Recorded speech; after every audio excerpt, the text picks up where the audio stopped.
Hello everyone, and welcome back to Threpticon. Today we're going to talk about Orpheus, a mythological vegetarian. So the myth of Orpheus comes from Greek mythology. Orpheus was the son of Oeagrus, who was the king of Thrace, and Calliope, the muse of epic poetry. Orpheus was a great harp player and poet. So the poet falls in love with Eurydice, who dies and is taken to Hades. Orpheus follows her soul and is able to take her back to the world of the living only if he agrees to not look at her until they exit the threshold to the underworld. He looks back too early, however, and Eurydice disappears forever. Inconsolable, he spends the rest of his life playing sad but beautiful music on his instrument. So his death involves him getting torn apart by a group of women, the Maenads, followers of Dionysus, because they believed that Orpheus had disrespected the god Dionysus. Um, so then the ghost of Orpheus is able to reunite with his beloved Eurydice. Um, so if you look at portrayals of Orpheus in art, you'll see that he's often portrayed surrounded by animals. Here, this is a Roman painting. He's surrounded by things like parrots and lions, tigers, ostriches, deer, leopards, turtles, snakes, because he was believed to have the ability to tame wild animals simply by playing music. In the Metamorphoses of Ovid, this ability is described for Orpheus. Um, and there was a religion based around the figure of Orpheus called the Orphics. So they had a cult of Orpheus, and they wrote Orphic poems, Orphic hymns, and odes, etc. And for them, in their belief, their cosmology, the god Dionysus was eaten by the Titans, right? So that involves the death of Dionysus, was him being eaten in a savage way. And they believed that eating flesh of any kind, of any animal or any human being, was akin to cannibalism, and they didn't want to repeat that cycle. One thing about the Orphics is that they believed in a dual nature of body and soul, like later Platonic philosophy, and even later than that, Christianity. For them, eating flesh and killing was considered impure. They had an ascetic ideal of purity.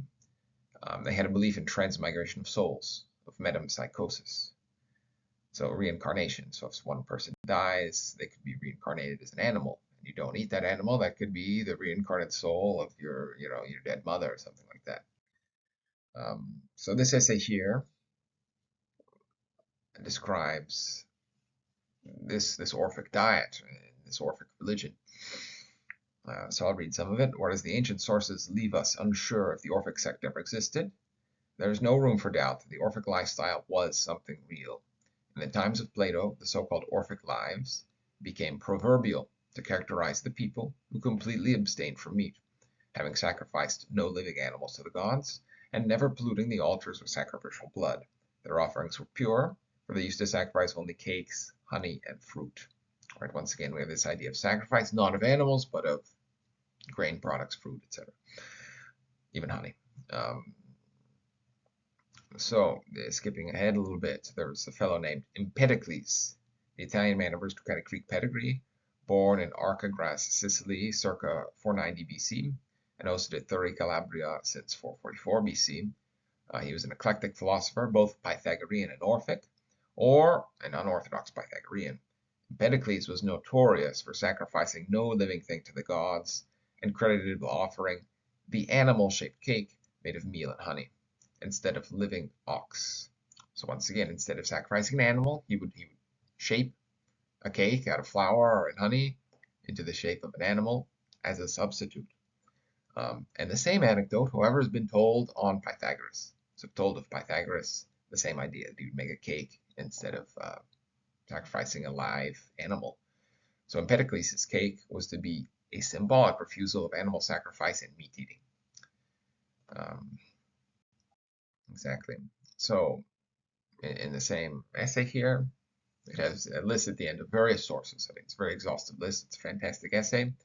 It talks about, like this source, this comes from Aristophanes, from a play, The Frogs, and it talks about Orphism.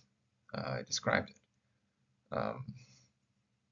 So the soul of Aeschylus is speaking here, and he talks about the revelation of the mystic rites. So he says, Orpheus revealed mystic rites to us and taught us to abstain from killings.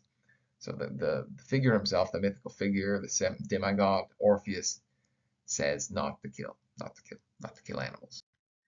Um, so once again, back to the essay.